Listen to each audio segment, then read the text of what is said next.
Hai teman-teman, kami dari kelompok 2 kelas komunikasi bisnis, yaitu kelas K012. Di sini kami akan memperagakan tentang komunikasi antar lintas budaya atau lintas bahasa. Sebelum itu, kita akan mempelajari apa sih komunikasi lintas budaya dan lintas bahasa itu. Sebelum itu, kita harus tahu dulu nih apa itu komunikasi antar lintas budaya. Nah, komunikasi antar lintas budaya itu adalah bentuk komunikasi yang terjadi antara individu atau kelompok yang saling berinteraksi dan latar belakang yang berbeda. Nah, ini melibatkan pertukaran informasi, pertukaran ide antara orang-orang yang berbeda budaya. Itulah sedikit informasi dari komunikasi antar lintas bahasa atau lintas budaya. Sebelum itu, kami berdua akan memperkenalkan nama kami dan teman-teman kami akan memperagakan video tersebut, yaitu nama saya Dina Putri Apriliana, NPM 015, Nama saya Elizabeth Siregar, NPM 043. dan teman kami yang akan memperagakan tentang budaya Madura adalah Sulistiawati, NPM 019, dan yang dari Jawa adalah Evarianti Manalu, NPM 106. Akhir video akan dijelaskan oleh teman kami bernama Jehan Naswa Putri Purwono, NPM 004, mengenai maksud dari video yang telah kami buat. Tanpa basa-basi lagi, Lanjut di video. Yang pertama nih Mbak, budaya apa sih budaya-budaya yang ada di Madura itu?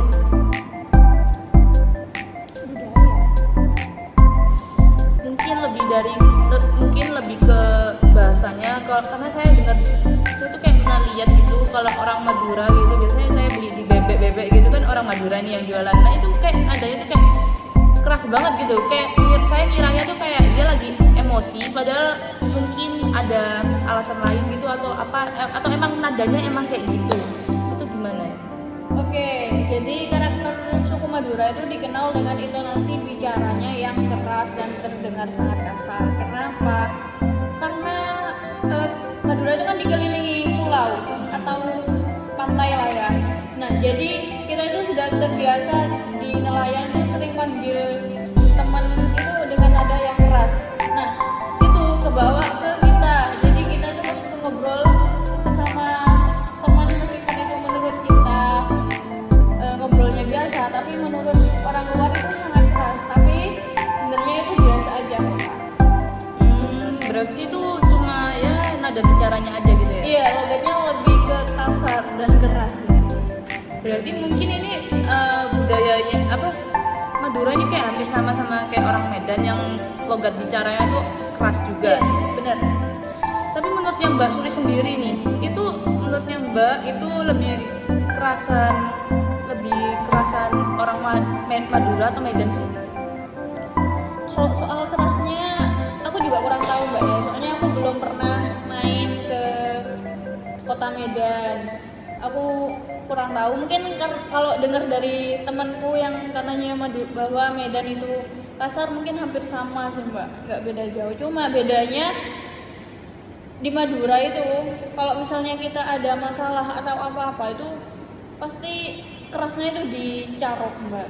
Jadi carok itu kayak pertarungan yang dilakukan oleh orang Madura menggunakan celurit untuk memulihkan harga diri yang dilecehkan. Misalnya perselingkuhan dengan suami orang atau istri orang. Nah, terus nanti itu dari yang diselingkuh itu biasanya kan nggak terima tuh Kak. Nah itu jalan satu-satunya kayak karena merasa dirinya dilecehkan, kayak nggak dihargai lagi sebagai laki-laki, itu biasanya kita melakukan pembunuhan gitu loh Kak. Itu yang dipandang oleh masyarakat luar bahwa Madura itu kerasnya di itu. Iya, itu carok itu kayak celurit diginiin gitu ya? Jadi gini Kak, aku kan juga pernah dengar ya, Madura itu nggak takut sama polisi karena membunuh sesama manusia kan. Nah sebenarnya kalau dari pandangan aku sendiri, kita tuh tidak akan mengenal takut ya, karena harga diri kita itu sudah benar-benar tidak dihargai. Tapi kita itu nggak membunuh secara sendirian Kak. Biasanya lebih ke memanggil teman kita, karena kan suku Madura itu terkenal satu darah, atau intinya satu darah. Kalau misalnya teman saya terluka, kamu harus membela gitu loh Kak. Jadi kita itu maju bersama untuk melibatkan orang atau membunuh orang itu. Jadi misalnya kita kena penjara satu, ya penjara semua gitu. Jadi nggak ada yang kenal takut sama polisi. Berarti di Madura ini kayak lebih ikatan persaudaraannya lebih ketat gitu guys. Jadi ya mau nanya Mbak, kalau semuanya makanan khas Madura sendiri itu apa? Kecuali selain bebek ya, bebek sinjai katanya kan makanan Madura gitu ya. Itu selain itu apa gitu?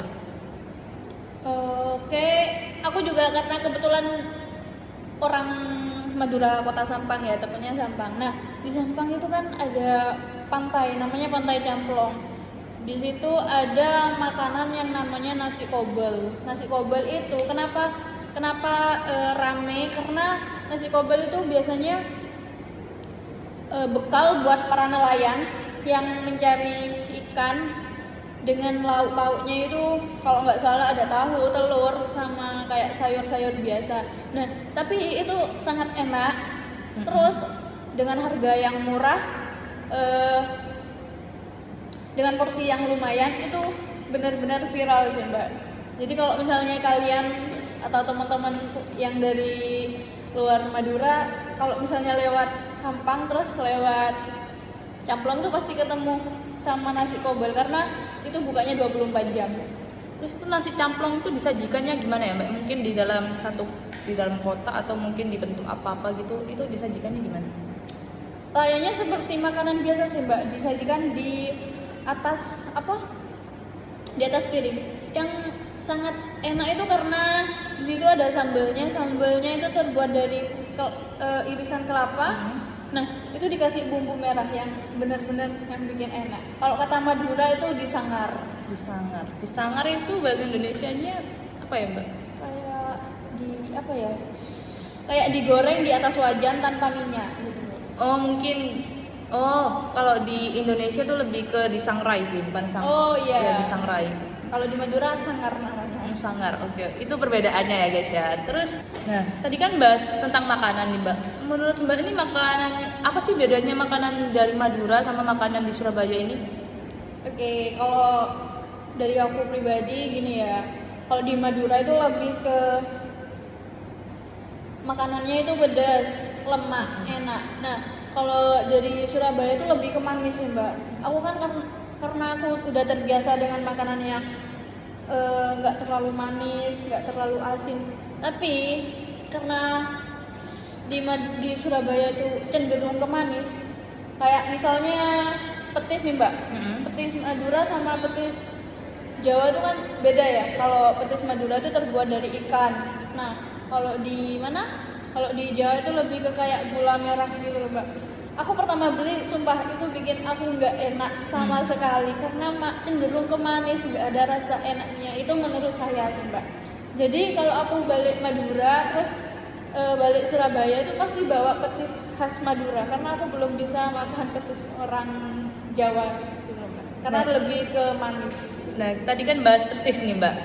Apa sih yang membuat bedanya petis Madura sama pedesnya Surabaya selain manis sama pedesnya? Kalau menurut aku itu petis Madura itu cenderung lemak Mbak, karena kan terbuat dari ikan tongkol atau ada yang terbuat dari udang. Itu aku yakin sih dari sini orang Jawa tuh ada yang suka sama petis Madura. Mungkin dari teksturnya Mbak, mungkin lebih padatan yang di Madura atau sama aja atau warnanya beda. Kalau di Madura tuh petisnya lebih kental, lebih gelap, agak kecoklatan, kurang lebihnya kayak jilbab kuning Mbak. Nah, tapi itu kayak kental gitu. Kan kalau di sini kan kayak gula merah yang tumbuk. Nah, itu bedanya. Nah, terus Mbak Suli sendiri nih, ini lebih dominan suka ke makanan Madura atau makanan Surabaya? Sebenarnya sama-sama suka, cuma yang bikin kurang enak itu di manisnya Mbak. Mungkin karena orang Surabaya tuh lebih seneng cenderung makanan yang bermanis. Soalnya aku pernah dikasih makanan sama ibu kos, itu ikannya benar-benar manis mbak, tapi aku tanya ke teman sebelah, ini enak kok, ini enak. Oh mungkin karena emang aku nggak biasa makan yang bermanis. Beda lidah berarti ya, lebih tepatnya. Nah terus nih mbak, kita next ke yang makanan ya. Sumpamanya nih mbak, ya kalau saya nih berkunjung ke Madura itu biasanya tuh kayak ada nggak pandangannya orang Madura tuh kayak anggap oh ini bukan Madura atau apa sih ini orang lain, kayak maksudnya pandangannya mereka terhadap orang asing tuh gimana?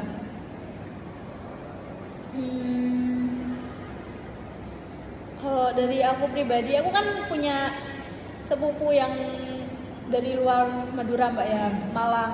Nah jadi dia itu kalau misalnya pulang atau ada hari libur itu kan balik ke Madura, biasanya itu tetangga atau orang luar tuh, oh ini pasti bukan orang Madura, kenapa terlihat bukan seperti orang Madura, sedangkan orang tua dari sepupu saya itu kan orang Madura. Karena bedanya itu di penampilan. Penampilannya tuh sangat terbuka loh mbak, nggak kayak anak Madura biasanya. Kan kalau anak Madura kan kalau kemana-mana pakai jilbab, pakaiannya juga oke lah kayak tertutup. Nah kalau sepupu saya ini lebih terbuka, dia itu nggak berjilbab, terus rambutnya juga berwarna. Kan kalau di Madura itu lebih terkenalnya kalau misalnya kita punya rambut yang berwarna, itu banyak yang bilang kalau cewek itu rambutnya berwarna palingan cewek nggak bener gitu mbak. Palingan itu orang luar. Berarti lebih ke dianggapnya kayak, berarti itu orang Madura tuh kayak udah tahu ya kalau ini orang yang bukan dari Madura gitu. Pasti tahu mbak, karena perbedaannya sangat jauh sekali sih. Mungkin bisa dikasih tahu mungkin mbak perbedaannya tuh kayak mana? Dari yang selain tadi pakaiannya sama kayak yang nggak kerudungan gitu, mungkin dari wajah-wajahnya gitu, atau kan biasanya kan ada ciri khasnya sendiri atau apa gitu. Dari bicaranya kan pasti nggak terlalu medok bahasa Madura mbak. Jadi misalnya meskipun itu dari orang tua yang dari Madura, kalau misalnya sepupu saya itu, contohnya sepupu saya itu masih dari kecil lah sampai dewasa itu ada di Malang. luar atau Malang, itu kan pasti kalau ke Madura logatnya pasti ikut Malang mbak. Jadi dari bahasanya itu juga medok.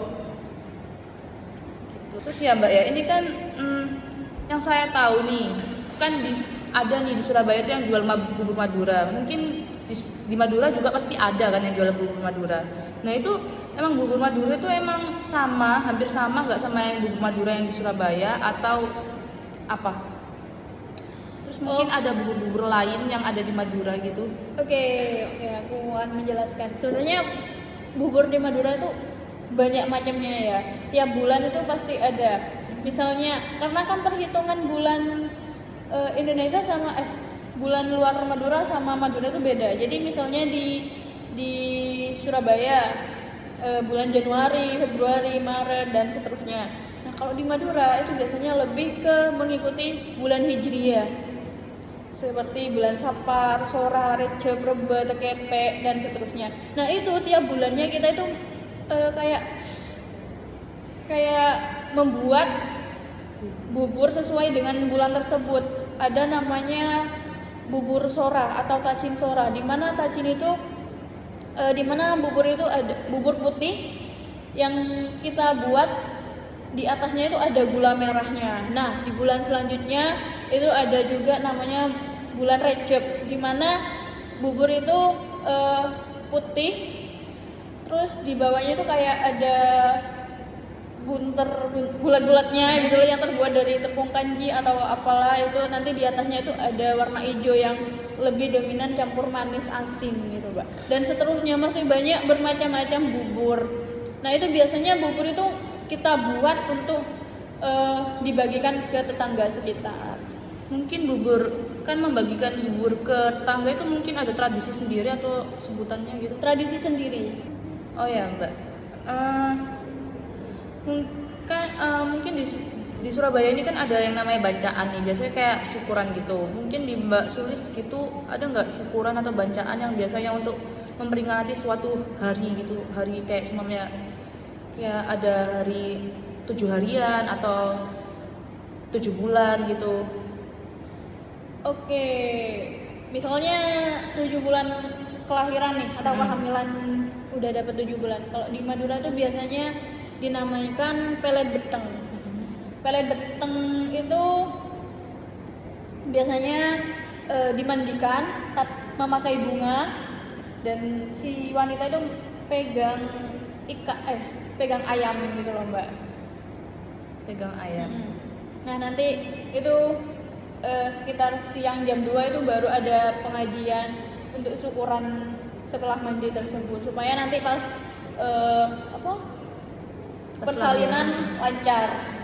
Biasanya lebih banyak yang memakai ayam bersih putih, supaya katanya nanti anaknya juga bersih gitu loh Mbak. Berarti ayam ini juga diapakan gitu ya, dipermasalahkan gitu ya. Harus Nanti ayamnya itu pas waktu mandi kayak kayak dielus gitu loh Mbak. Kalau bisa ayamnya yang bersih. Berarti kalau ayam yang biasanya kayak ayam yang merah-merah itu nggak bisa ya Mbak ya? Lebih dominan ke misalnya ayam hitam. Nah itu biasanya dicukur dulu ya? Bukan dicukur, lebih diwarnai dulu Mbak. Diwarnai putih, terus dimandikan dulu sebelum ditaruh di acara 7 bulanan tersebut. Nah terus nih Mbak, kan kalau di Jawa nih kalau nggak salah tuh orang lagi hamil gitu kan nggak boleh kayak datang ke orang yang meninggal gitu ya. Itu di Madura sendiri juga ada nggak? Oh kalau itu enggak sih Mbak, enggak ada yang seperti itu. Terus Mbak, kalau umpamanya nih bancaan, itu ada nggak kayak umpamanya lagi menang sesuatu atau apa gitu, bancaannya tuh ada nggak di Madura? Ada, contohnya saya sendiri ya, misalnya aku sendiri, kayak kemarin aku daftar di UPN. Nah, orang tua saya itu kan janji kalau misalnya aku lulus di UPN, nanti akan mengadakan syukuran. Namanya itu alasor. Alasor itu bahasa Madura. Nah, kalau bahasa Indonesianya itu alasor itu kayak melakukan syukuran atau pengajian di kuburan pujuk yang tertua, yang dahulu kala. Itu biasanya untuk nasinya itu kayak isinya rap-porap. Tahu rap-porap enggak Kak? Enggak sih Kak. Rap-porap itu lebih ke gini Kak. Untuk bumbunya hampir sama dengan kayak nasi kobel barusan, kayak kelapa yang diparut, kemudian disangat di atas wajan yang tidak berminyak. Nah itu nanti di bawahnya ada toge, nasi, ada ayam, telur sama kangkung. Tapi bedanya itu gini Kak, aku kan pernah bikin rap-porap tersebut kan sama temen lah, sama saudara itu bikin. Nah tapi itu rasanya biasa. Sedangkan kalau misalnya kita itu mengadakan syukuran di makam tersebut, itu rasanya kayak benar-benar beda banget, lebih enak di acara seperti itu. Padahal itu sedikit nih Pak. Apa karena porsinya dikit makanya enak atau apa kita nggak tahu ya guys ya. Terus ini guys, ini Kak, kita udah selesai tanya jawabnya. Mungkin saya cuma mau tanya tentang kayak sumbangannya kata-kata di Jawa sama kata di Madura itu gimana? Kayak sumbangannya nih, kata empuk di Madura tuh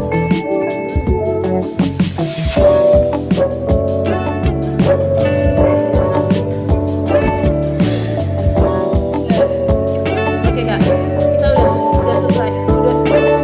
selesaikan tanya jawab ini. Kita mungkin lebih ke main game aja, perbedaan kata gitu ya. Nah, kayak perbedaan kata gitu ya.